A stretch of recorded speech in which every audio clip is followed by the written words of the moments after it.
I was not an actor. Like I studied direction. Like हाँ, but औरत से अगर ऐसे ही बात करे तो वो औरत है, वरना वो औरत नहीं है।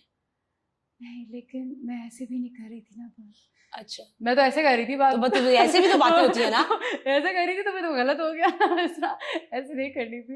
ये मुझे आज तक बात नहीं समझ आई कि जीन पहन लो तो खरांट हो गया, और कुर्ता शलवार पहन के लंबी चोटी बना के इसमें तेल की बदबू और ड्रिप कर रहा है तो वो आप मासूम हो गए।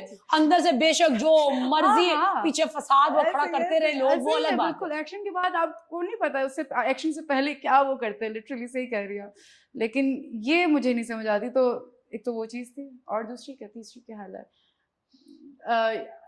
One of them was like in a bad way के मैं शूट से ही निकली थी और मुझे प्रोडक्शन ने गाड़ी नहीं दी थी, तो आई कुडंट स्लीप। लाइक मैं नमाज पढ़ रही थी और पढ़ के मैं निकली हूँ, पता नहीं क्या लिया दिया काम है, मैं सुबह सदका दे के निकली थी और आई फेंटेड व्हाइल ड्राइविंग।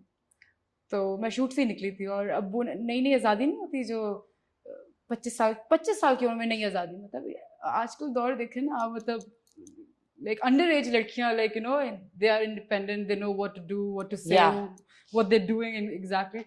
मैं 25 साल की उम्र में मुझे पहली दफ़ा आज़ादी मिली। अब्बू ने कहा बेटा तुम गाड़ी लेके खुद जाया करो अब शूट पे, वरना हर शूट पे मेरी अम्मी साथ होती थी, मोबाइल मुझे नहीं मिला हुआ था, तो वो हज़म नहीं हुई थी आज़ादी मुझे। मैं फुल आवाज़ में लड़कों की तरह गाने लगा के शीशे नीचे करके जा रही थी।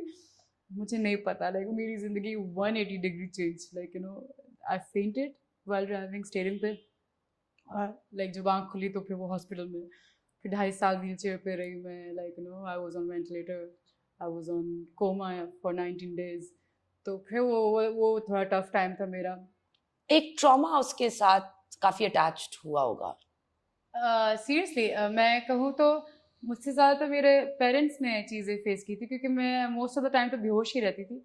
मेरे अम्मी अब्बू होते थे जो चीज़ फेस करते थे मेरे लिए, क्योंकि अभी मेरे 2 छोटे बहन भाई हैं, उस वक्त मेरी एक छोटी बहन थी उस टाइम पे, लेकिन सारी टेंशन मुझे ही मिली थी घर पे। और औलाद तो जैसे जो भी हो, भले बड़ी हो छोटी हो, लेकिन पेरेंट्स तो नहीं उसको like even they can even imagine कि अपनी औलाद को ऐसे डेड बेड पे देखें। और डॉक्टर्स ने कह दिया था कि that she will be no मोर।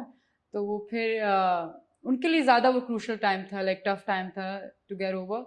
मेरे लिए इसलिए थोड़ा सा शुरू में आसान हो गया था, क्योंकि मैं ज़्यादातर लाइक बेहोशी में गुजारती थी। लेकिन जब मेरा टाइम टफ तब आया जब मुझ पर आई मोहताजी। Mentally how did you deal with it? नहीं, मैंने सेशंस लिए थे डेफिनेटली थेरेपिस्ट से, और बहुत ज़्यादा मेरे लिए, क्योंकि पता नहीं मुझे यहाँ पे बोलना चाहिए नहीं बोलना चाहिए, लेकिन जब मेरा बाथरूम बेड पे निकल गया था तो जाके मुझे उस दिन हुआ था कि कुछ तो करना है, मैंने कुछ तो करना है। फिर मैंने अपने आप को बेड से नीचे गिरा के आई स्टार्टेड क्रॉलिंग,